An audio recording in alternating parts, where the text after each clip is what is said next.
Domingo 10 después de Pentecostés. Lectura de la epístola del apóstol San Pablo a los Corintios. Hermanos, bien sabéis que cuando erais paganos, os ibais en pos de los ídolos mudos, según erais conducidos. Ahora pues yo os declaro que ningún hombre que habla inspirado por Dios maldice a Jesús, ni nadie puede confesar que Jesús es el Señor, sino por moción del Espíritu Santo. Hay sí diversidad de dones espirituales, mas el Espíritu es uno mismo. Hay también diversidad de ministerios, pero un solo Señor. Hay asimismo diversidad de operaciones, mas el mismo Dios es el que obra todo en todos. Pero los dones visibles del Espíritu Santo se dan a cada cual para la utilidad de la Iglesia. Así, el uno recibe del Espíritu Santo el don de hablar con sabiduría. Otro recibe el mismo Espíritu, el don de hablar con mucha ciencia. A este le da el mismo Espíritu fe extraordinaria, y al otro la gracia de curaciones por el mismo Espíritu. A quien el don de hacer milagros, y a quien el don de profecía. A este discreción de espíritus, y a uno el don de hablar varios idiomas. A otro el don de interpretar las palabras. Mas todas estas cosas las obra el mismo indivisible Espíritu, repartiéndolas a cada cual según le place. Continuación del Santo Evangelio según San Lucas. En aquel tiempo dijo Jesús a ciertos hombres que presumían de justos y despreciaban a los demás esta parábola. 2 hombres subieron al templo para orar, uno fariseo y otro publicano. El fariseo en pie oraba en su interior de esta manera: Dios, te doy gracias, porque yo no soy como los demás hombres, ladrones, injustos, adúlteros, ni tampoco como este publicano. Ayuno 2 veces por semana, pago los diezmos de cuanto poseo. El publicano, al contrario, puesto allá lejos, ni se atrevía a levantar los ojos al cielo, sino que golpeaba el pecho diciendo: Dios mío, ten misericordia de mí, que soy pecador. Os digo que este es el que volvió justificado a su casa, mas no el otro, porque todo el que se ensalza será humillado, y el que se humilla será ensalzado.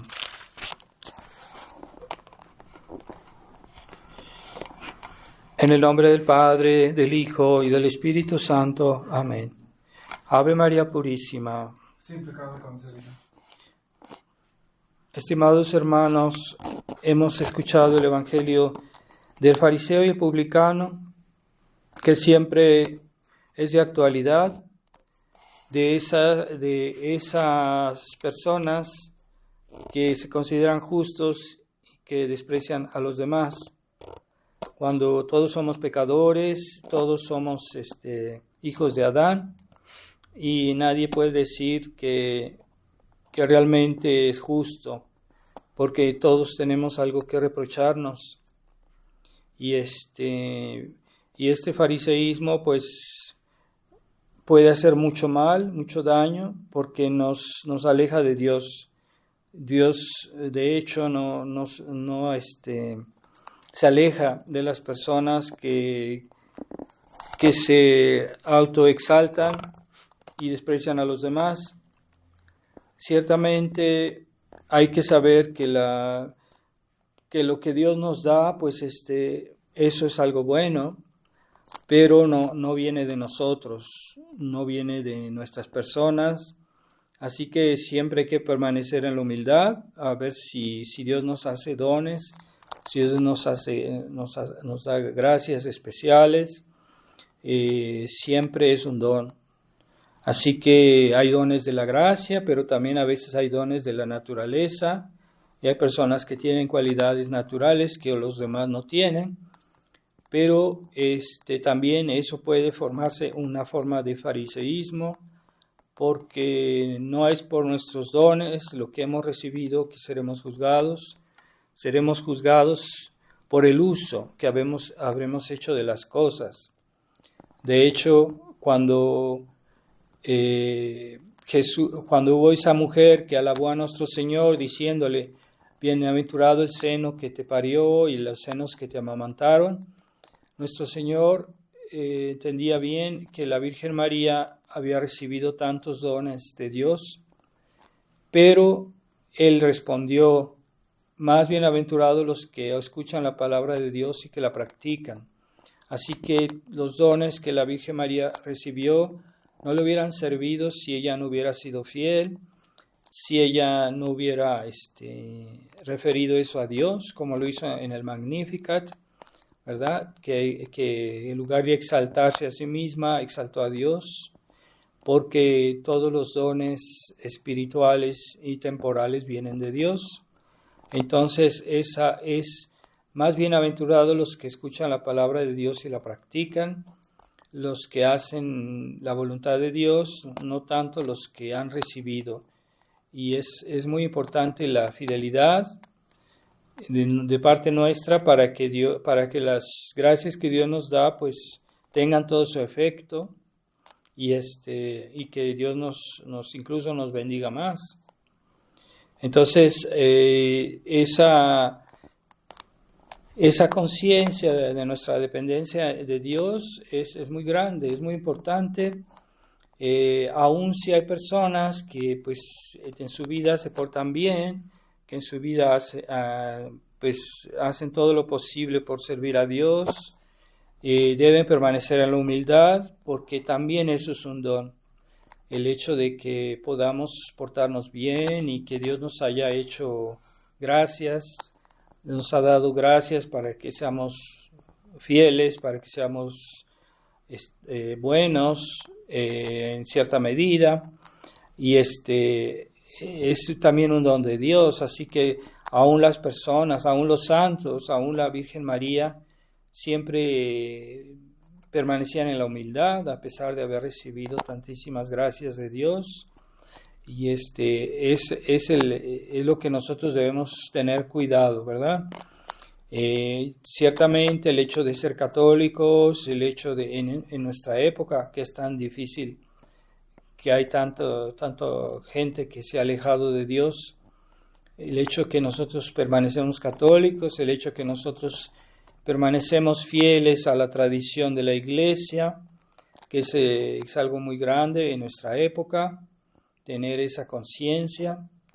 Y pues aún así no debemos despreciar a los demás, ¿verdad? Cuidado, ¿verdad? Porque yo sí he visto a católicos, he visto a tradicionalistas que son muy, que desprecian a los que andan mal, ¿verdad? Pero es normal que despreciemos el pecado, es normal que despreciemos el mal.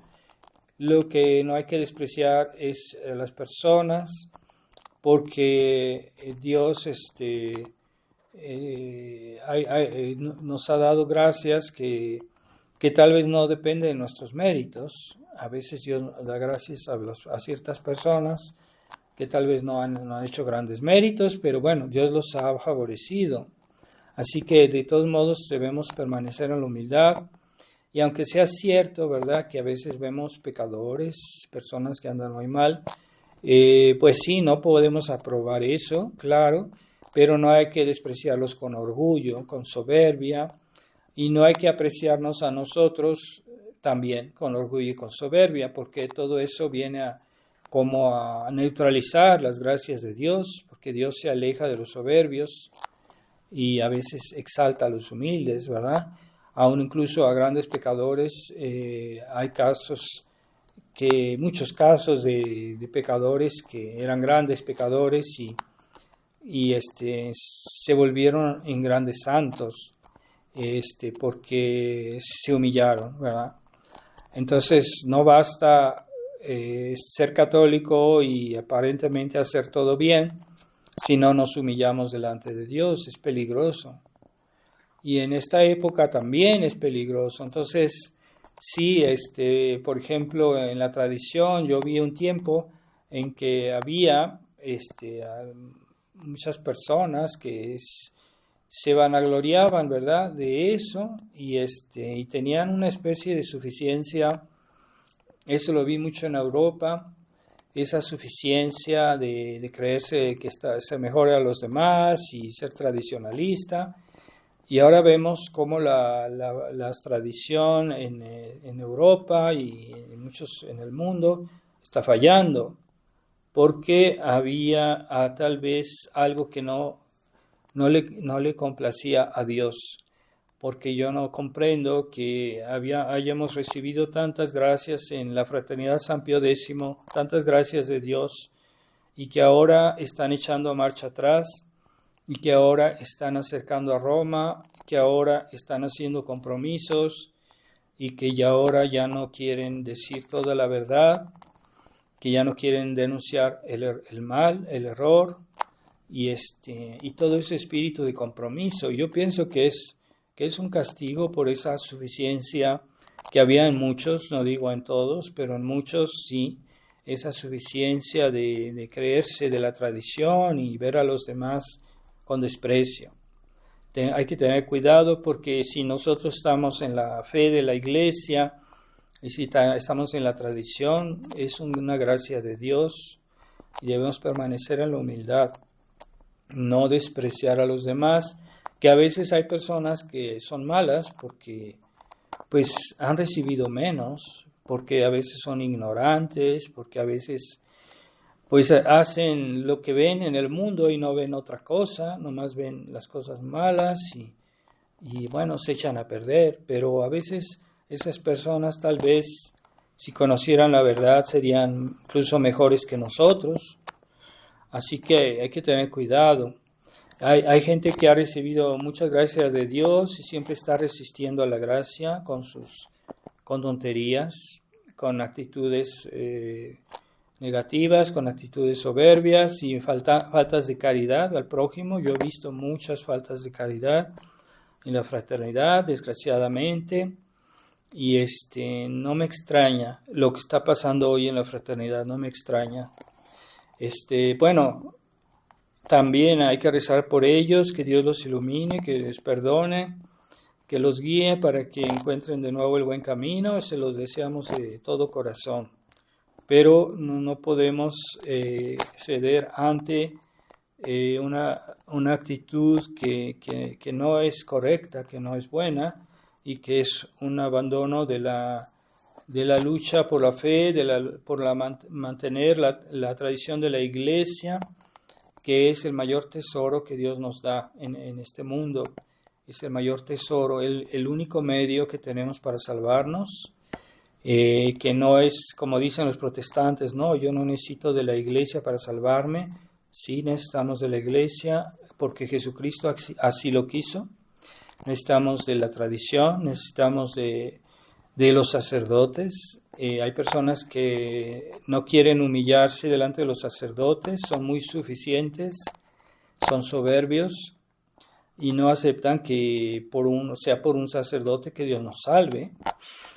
Dios ha hecho así las cosas. La Iglesia está hecha así. Entonces hay que aceptar ese orden que Dios dispuso en el mundo y que seguirá vigente hasta el fin del mundo, ¿no? Porque los católicos liberales, que se creen muy inteligentes, entonces dicen, no, es que yo entiendo cosas que el Padre no entiende, yo entiendo cosas que Monseñor Lefebvre no entendió, yo entiendo cosas que en general la Iglesia no los entiende. Estás equivocado. Bueno, ciertamente hoy la Iglesia está en crisis y es realmente un problema la crisis de la fe, incluso en el clero. Pero si uno ve la historia de la Iglesia, siempre la tradición de la Iglesia fue la misma doctrina y en el mismo sentido.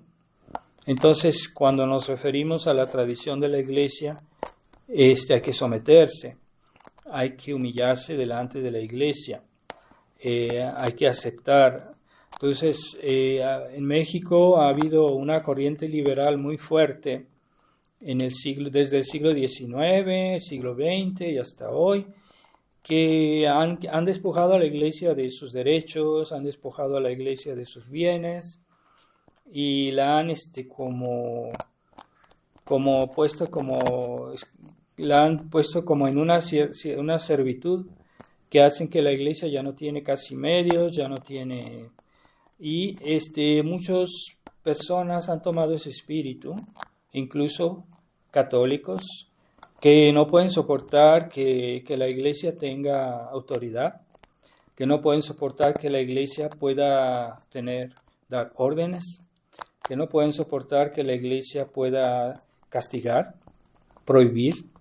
Entonces, que la Iglesia tenga riquezas, no pueden soportar que un sacerdote tenga medios, no quieren una iglesia pobre, quieren una iglesia miserable.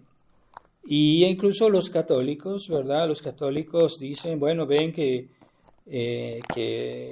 juzgan demasiado severamente todo lo que hace un sacerdote y creen que tienen razón. Pero esa mentalidad no es nueva. Y viene desde el siglo XIX, cuando se desataron todos esos demonios del liberalismo y que han hecho tantísimo daño, y que todo eso ha provocado que muchísimas almas se condenen, porque la Iglesia ya no tenía los medios para ayudar a las almas. Entonces, no basta que la Iglesia tenga el poder de predicar o dar los sacramentos, también la Iglesia necesita medios materiales. Y de hecho en otros tiempos había escuelas católicas en las cuales, que cuestan muy caras, las escuelas son muy caras, muy costosas, y en la cual se educaba a los niños y se les enseñaba a ser buenos cristianos. Todo eso es necesario, pero como ya el Estado tomó la posesión, se apoderó de las escuelas y despojó a la Iglesia de ese poder que tenía de educar, pues hay muchas más almas que han sido corrompidas por la educación liberal y que se han echado a perder. Y esto es una desgracia. Entonces la Iglesia necesita medios para ayudar a las almas también, medios materiales, y es lo que los católicos liberales no pueden comprender. Entonces, cuando se hizo cuando se despojó a la Iglesia de sus bienes con las leyes de la Reforma, los masones muy astutos dijeron, porque había bienes que eran anónimos, que eran de la Iglesia, pero no eran conocidos, no eran bien conocidos. Entonces los liberales dijeron, aquellas personas que denuncien dónde están los bienes de la Iglesia, pues les vamos a dar una cierta parte de ese dinero o de esa propiedad, se la vamos a dar a ellos. Y esas personas, esos malos católicos, denunciaron a la Iglesia para que el Estado les quitara sus bienes. Y esos malos católicos se quedaron con bienes de la Iglesia, se enriquecieron y surgió una clase burguesa desde ese tiempo en México, una nueva clase de gente que era burguesa, que no eran de la nobleza mexicana que era muy católica, que era muy piadosa, muy religiosa y eran buenos cristianos que ayudaban a los demás, que no eran así como los pintan.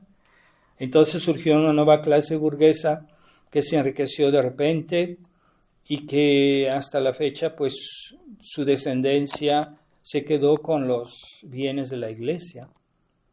Entonces esa mentalidad de despojar a la Iglesia, hay gente que cuando puede robar, roba. Y no se detienen, aun si son católicos. Yo conozco gente así, y que incluso al sacerdote no les intimida, ¿verdad?, de robarle. Entonces, esa mentalidad viene de las leyes de la Reforma, ese saqueo que se hizo de la Iglesia, no solo de la iglesia, de muchas cosas, ¿verdad? También a los buenos católicos que tenían propiedades, también los despojaron y se creó una nueva clase de ricos, de burgueses, que son gente que viene de ahí, del liberalismo, y que tienen esa mentalidad de saqueo, de soberbia, y que se vanaglorian de sus riquezas. Y yo pienso que esa clase de gentes tiene una maldición, porque esas riquezas vienen originalmente del despojo que se hizo de la iglesia. Y después quieren seguir viviendo como católicos después de robar, y quieren ir a la misa, ¿verdad? Dicen que, por ejemplo, Díaz Farías, que era uno de los que hizo esas leyes de la Reforma, quería seguir yendo a misa y quería que lo trataran bien, y estaba extrañado, ¿verdad?, que la iglesia tomara medidas contra él. Pero es que eso es pecado, ¿verdad? Robar los bienes de la iglesia es pecado, un gran pecado. Puede haber casos, ¿verdad?, que en la iglesia haya abusos, pero donde quiera los hay, ¿verdad? Pero no forzosamente siempre y por todos. Entonces, que algún obispo, algún sacerdote haya hecho mal uso de las riquezas de la iglesia, sí puede pasar, pero el abuso no destruye el uso. Así que no es porque yo abuso de una cosa que esa cosa es mala, sino es un problema mío en el cual yo abuso del uso de una cosa buena. Eso le puede pasar a cualquiera, ¿verdad? Cualquiera que, por ejemplo, alguien que gana honestamente su dinero, pero alguna vez lo usó para emborracharse, ¿verdad? O para hacer algo malo. Bueno, es un abuso que no excluye el uso, es decir, no es por eso que le vamos a quitar todo su dinero y que ya no va a poder tener más. No, porque alguna vez hizo mal uso de su dinero, pues sí está mal, pero el abuso no destruye el uso es bueno. El uso de los bienes que Dios nos da, pues es algo legítimo, ese uso está bien, pero a veces yo puedo hacer mal uso de algo que es bueno, entonces no debo por eso destruir el uso, ¿verdad? Entonces esa mentalidad de saqueo ha quedado en México hasta la fecha. Hay mucha gente que es fácilmente está predispuesta a robar, ¿verdad? Sobre todo cuando hubo las revoluciones, que fue todo un tiempo de saqueo, y hay personas que sí pueden robar a los ricos, porque los ricos a veces se han enriquecido mal, ¿verdad? Como estas personas en el tiempo de la Reforma, pero a veces hay gente rica que no se ha enriquecido de una manera malhonesta, deshonesta, y que sus riquezas son completamente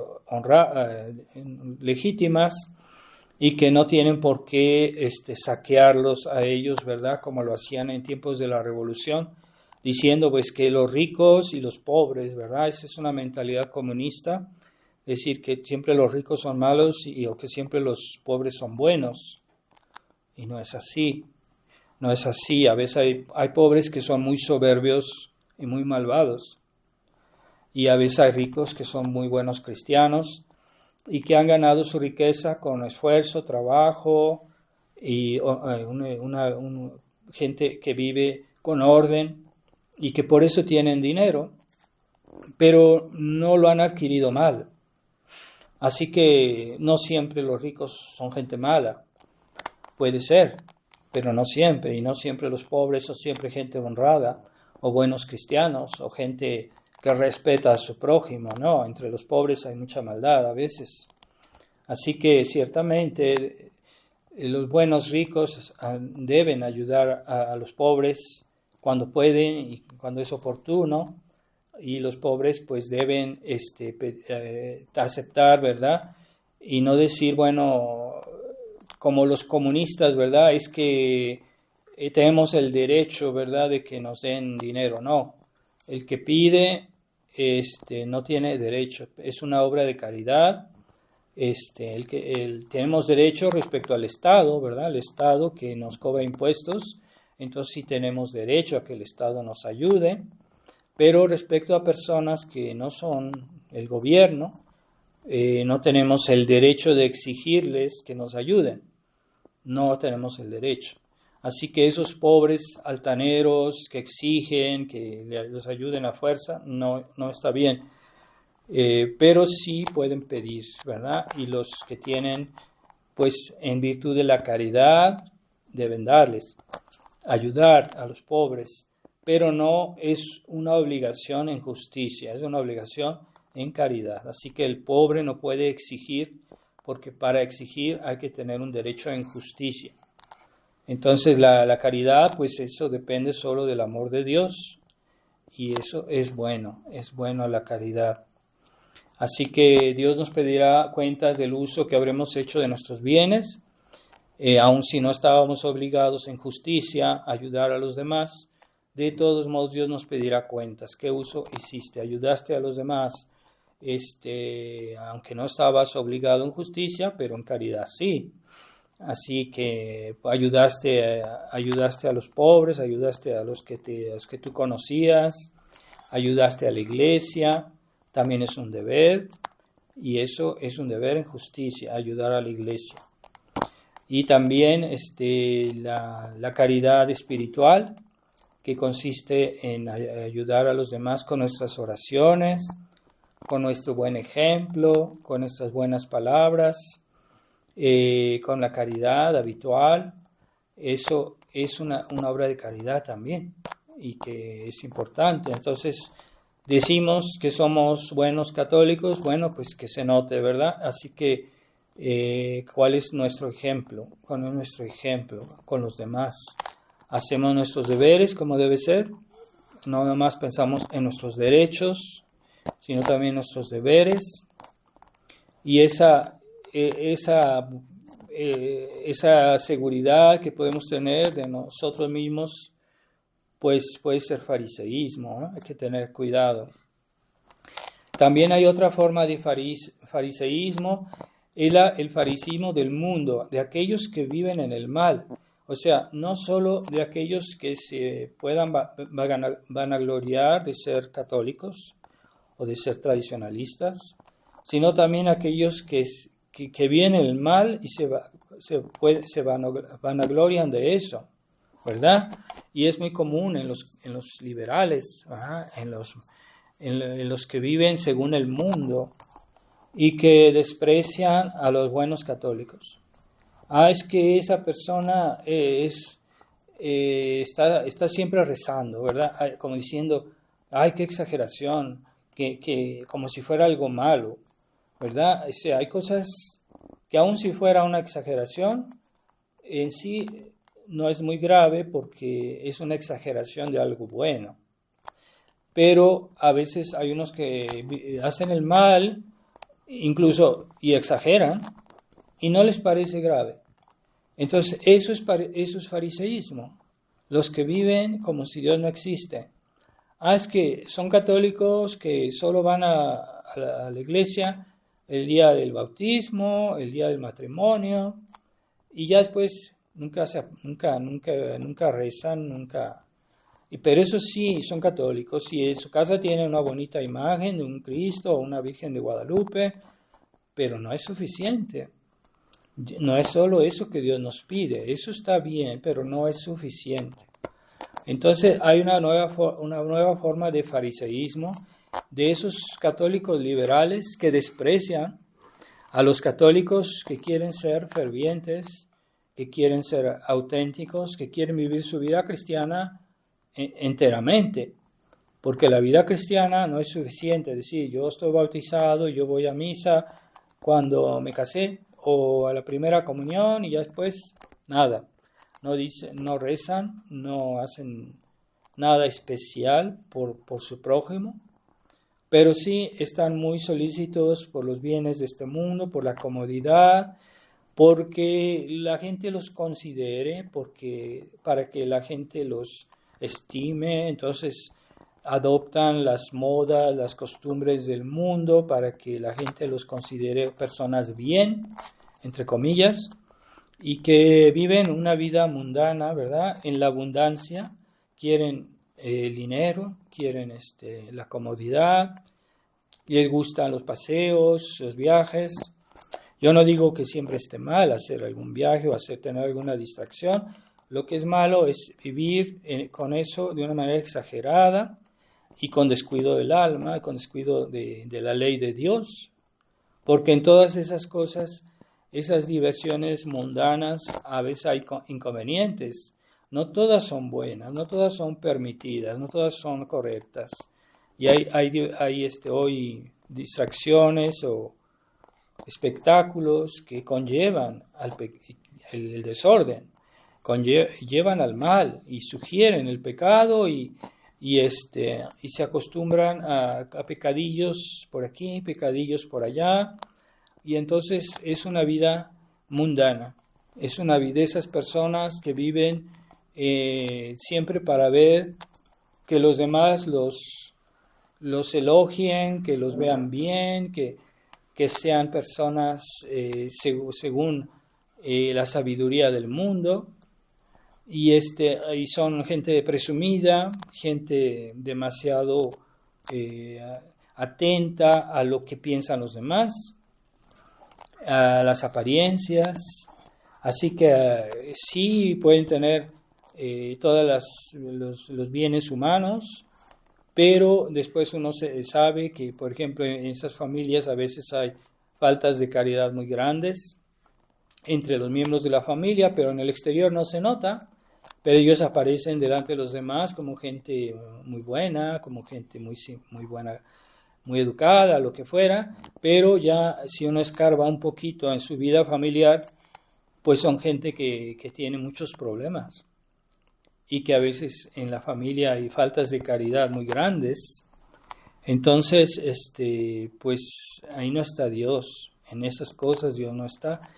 Pero son esas personas que viven según la sabiduría del mundo, que desprecian a las personas que quieren portarse bien y que quieren vivir su vida cristiana y que no andan frecuentando todos los días esos espectáculos mundanos o esas películas o esas modas que son dudosas, por lo menos dudosas, a veces son muy inmorales, pero entonces los desprecian a los buenos católicos, y ese tipo de católicos liberales pues son fariseos porque no solo desprecian a los católicos buenos, sino que también los persiguen, los sabotean.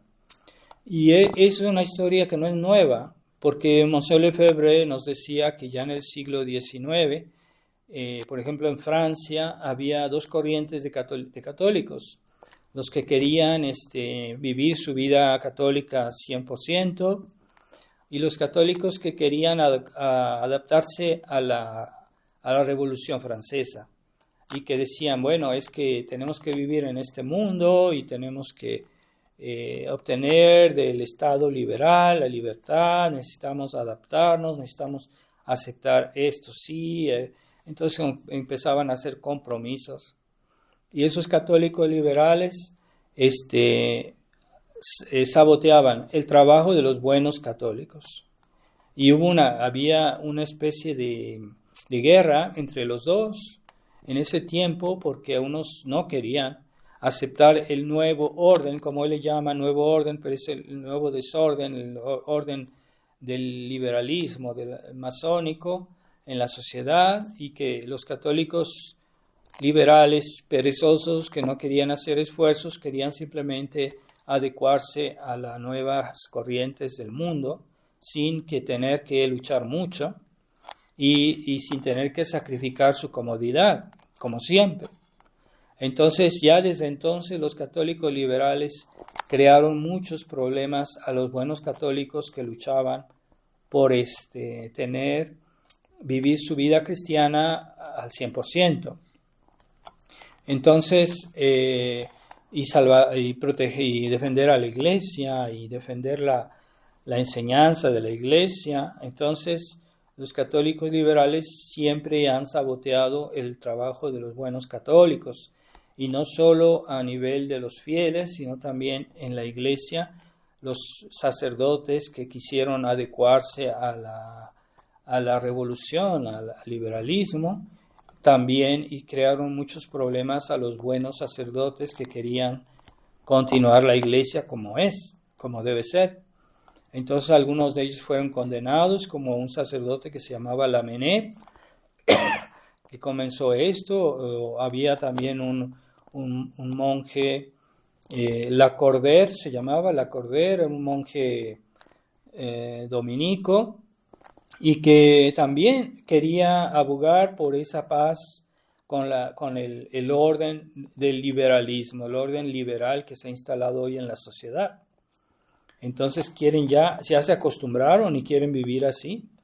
Entonces la iglesia los castigó, la iglesia excomulgó a Lamennais. En aquel tiempo la iglesia todavía estaba bien, entonces los papas castigaron a Lamennais, y todas sus doctrinas, todos sus libros, bueno, siguieron teniendo influencia, y tenieron mucha influencia en lo que fue el Concilio Vaticano II, porque el Concilio Vaticano II, pues sí, es el modernismo, pero también es el liberalismo. Pero eso viene de esos católicos que ya antes, un siglo antes, habían comenzado a querer adaptar la iglesia a la revolución, al mundo liberal. A eso que dijo el cardenal Ratzinger en una revista italiana, diciendo: el problema de los años 60, es decir, el problema de los años del concilio, fue adaptar la iglesia a 200 años de revolución. O sea, a los valores de 200 años de la revolución. Es decir, que él también promovía, por ahí él mismo se reconoció como un católico liberal, y que quería adaptar la iglesia al liberalismo. Esos son los católicos que han estropeado la iglesia, que han destruido sus leyes, sus costumbres, y que han hecho la nueva misa, los nuevos sacramentos, que han hecho el concilio. Esos católicos liberales son los que han destruido la iglesia, y que también están presentes en todo el mundo, se puede decir, porque son esa corriente que nació en Francia del catolicismo liberal, y el liberalismo, el espíritu liberal, que es todavía más difícil de combatir, porque ese espíritu liberal se puede dar incluso en los tradicionalistas, ¿verdad? Incluso en la Fraternidad San Pío X, los superiores que han tomado ese pliegue con un espíritu liberal, que aunque digan que no, ellos tienen ese espíritu liberal, y ellos dicen que no son liberales, pero es fácil decirlo, sus actitudes desdicen lo que ellos dicen. Entonces, ese espíritu liberal son personas que son capaces de decir que son tradicionalistas, que quieren la misa tradicional, pero en su práctica se quieren conciliarse con el mundo, quieren hacer acuerdos con Roma, cuando Roma es enemiga de la tradición. Entonces, es una contradicción escandalosa querer decir, bueno, yo quiero rescatar la tradición, pero para rescatar la tradición nos vamos a poner bajo las órdenes del Papa Francisco o del Papa León, y de esa manera vamos a rescatar la tradición. Pues es una contradicción, porque ahorita el modernismo está instalado en Roma. Nosotros no somos sedevacantistas, pero estamos en una actitud prudencial de esperar a que el Papa se convierta.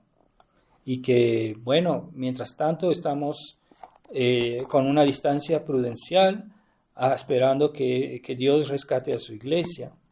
Pero no podemos colaborar con ellos porque ellos nos quieren destruir nuestra fe. Y de hecho, pues es un desastre en la iglesia moderna, con la nueva misa, los nuevos sacramentos.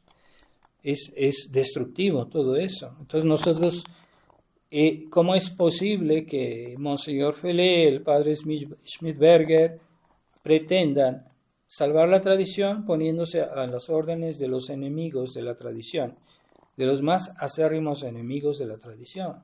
Es una locura, es una absoluta tontería.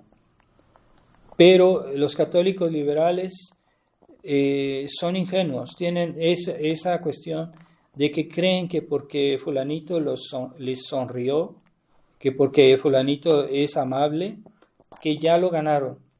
Y es una ilusión, porque los enemigos de Dios a veces toman actitudes amables, de una cierta aparente apertura, pero es para atrapar moscas, para atrapar presas. Y entonces ellos creen en eso. Y creen que porque el cardenal Castrillón Hoyos los invitó en Roma a tomar un café y que les hizo unas sonrisitas, y creen que por eso ya se estaban convirtiendo. Pero es que es una ingenuidad infantil pensar así.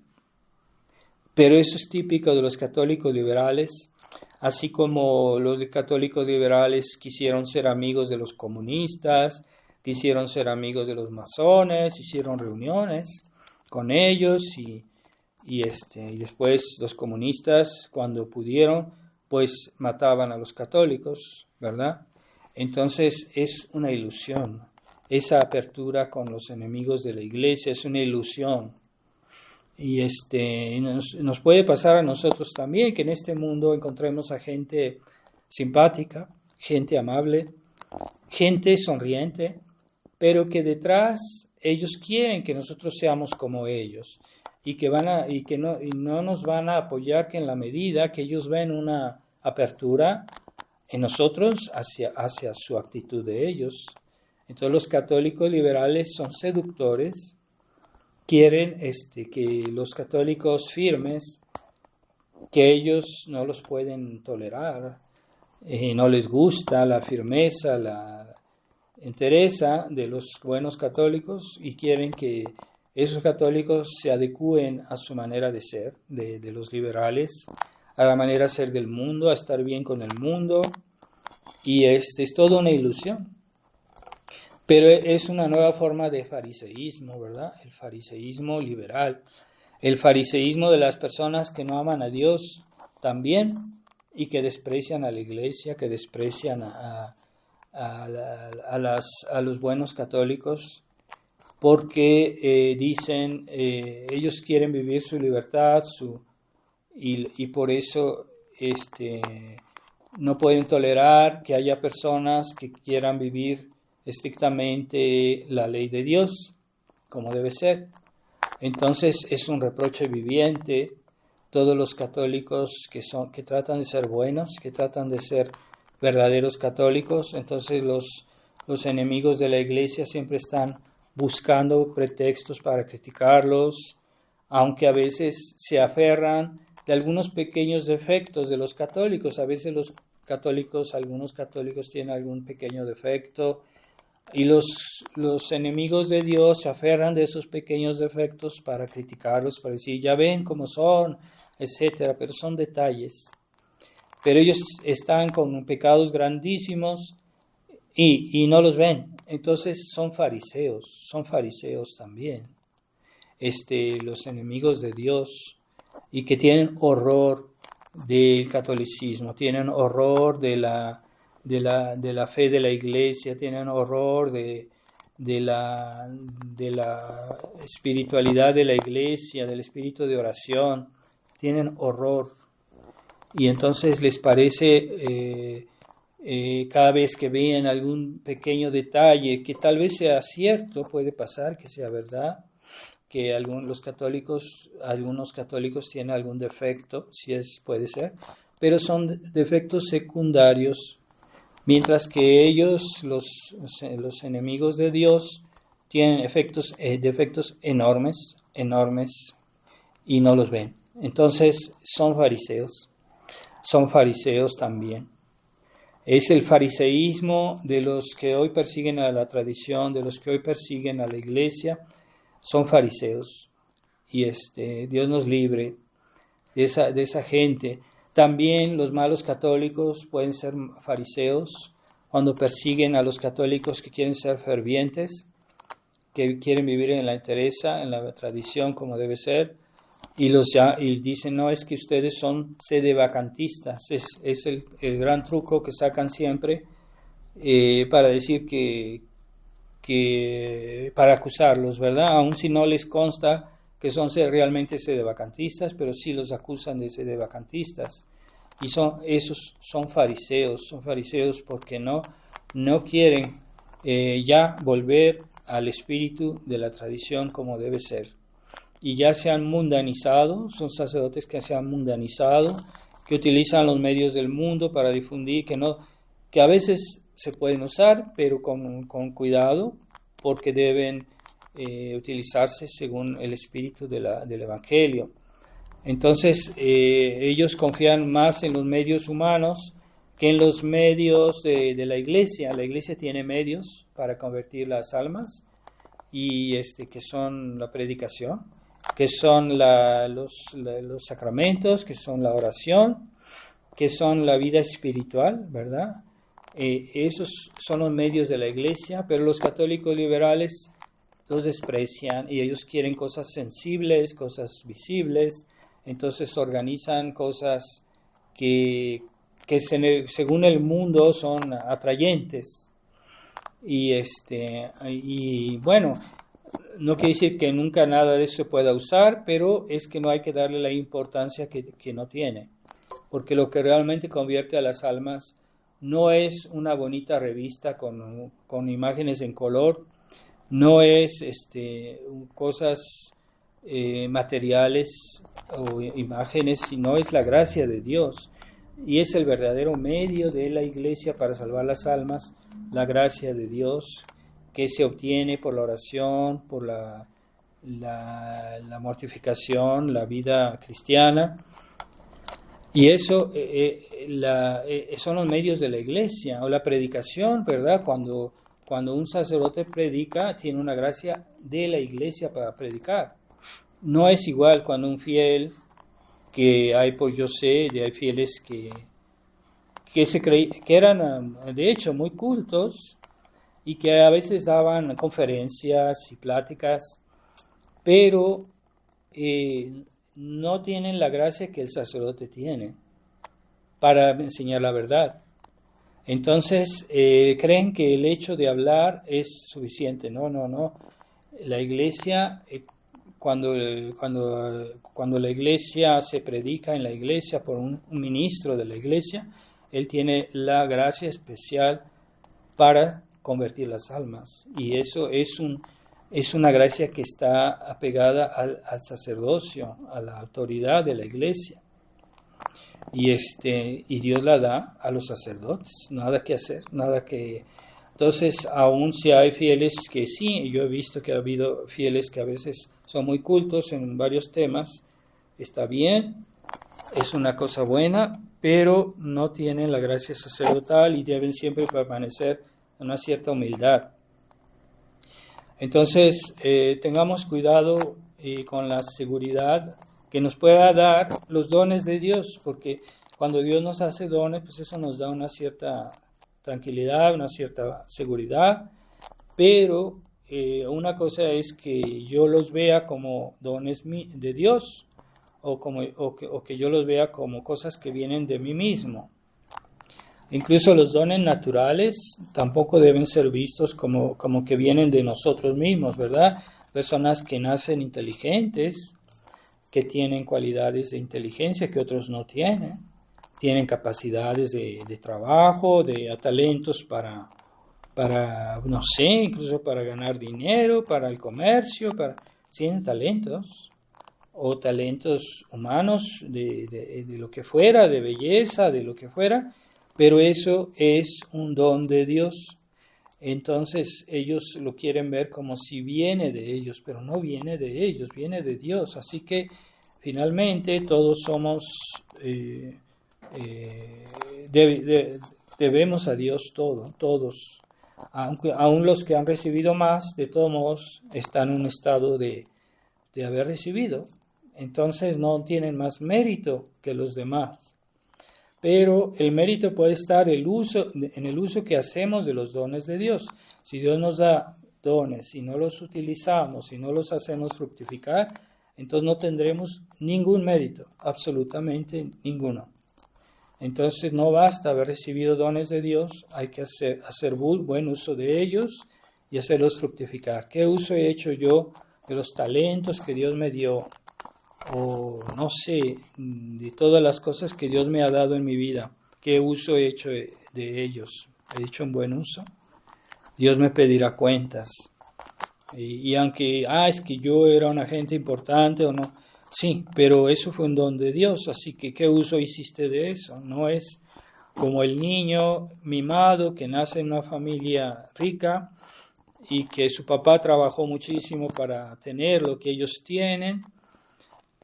Bueno, el papá tuvo mérito en hacer esa riqueza, pero el hijo no.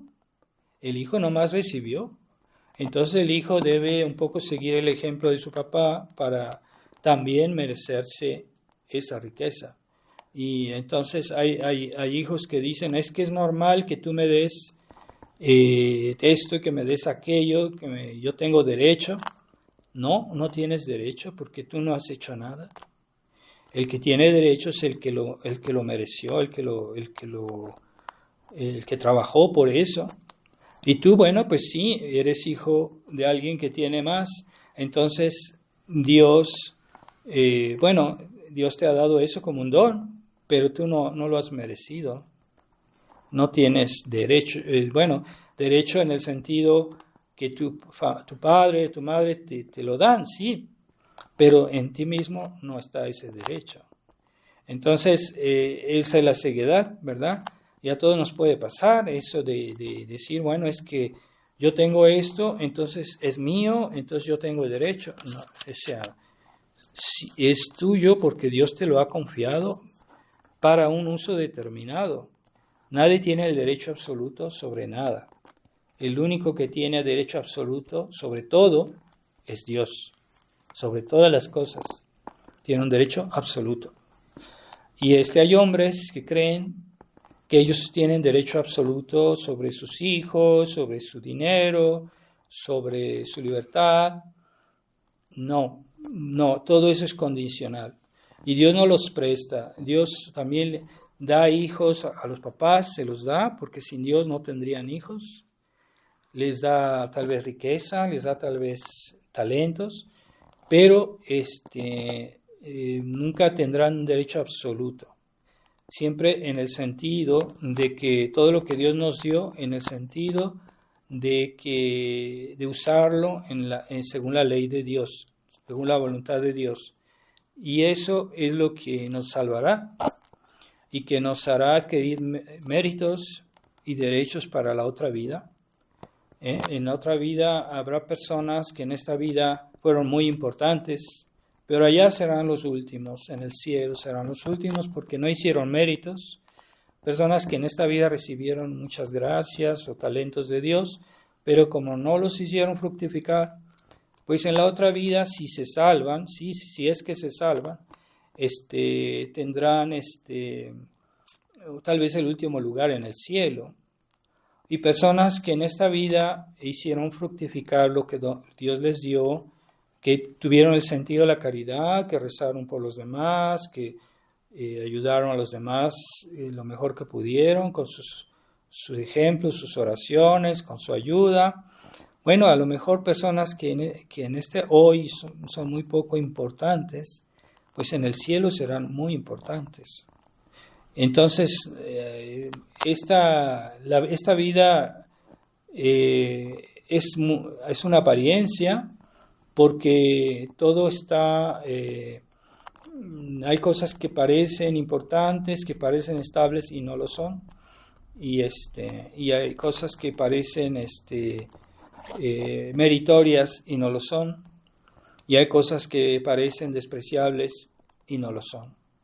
Entonces, de cuidado, ¿verdad? Todos podemos caer en alguna forma de fariseísmo y tengamos siempre ese espíritu de humildad, decir, bueno, Dios me dio esto, gracias a Dios, pero no gracias a mí.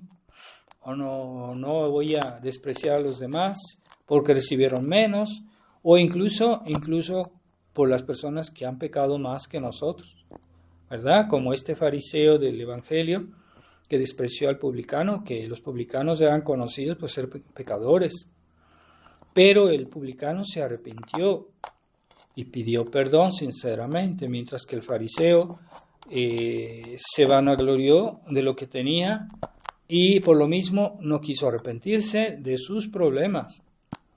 Y como dice nuestro Señor, salió del templo en pecado, mientras que el publicano salió justificado.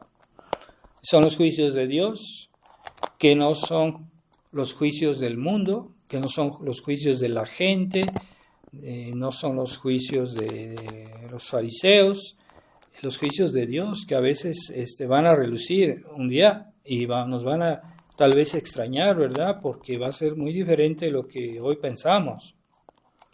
Que Dios nos libre de esas ilusiones. Entonces pedimos a la Virgen Inmaculada que hoy, en esta semana, celebramos la Asunción de la Santísima Virgen que subió al cielo, fue llevada por Dios al cielo en cuerpo y alma, y que la Virgen María toda su vida pasó el tiempo a vivir la humildad y a exaltar a Dios. Y siempre que habló, porque en la Escritura vemos que ella casi nunca habló, la Virgen María, pero cuando habló era para alabar a Dios y para pensar en los demás. Y esa era, la Virgen no tenía nada de espíritu fariseo, y por eso ella es tan grande hoy en el cielo, porque Dios juzga a los humildes, exalta a los humildes y humilla a los orgullosos. Cuidado, ¿verdad? Cuidado los católicos liberales, que no se hagan ilusiones, porque ellos se construyen un mundo artificial que no corresponde a la realidad divina y que van a tener grandes sorpresas al fin del mundo, el día del juicio. Dios nos libre, que Dios los libre a ellos también, rezamos por ellos, no nos vamos a poner en el mismo plan de despreciarlos, pero pedimos por ellos, pero no podemos cambiar nuestra actitud por la de ellos. Preferimos que la Virgen nos guíe, nos ayude a reconocer nuestra dependencia y también a practicar la verdadera caridad. La verdadera caridad que es en la verdad. Sin la verdad no hay caridad. Entonces, la falsa caridad prescinde de la verdad.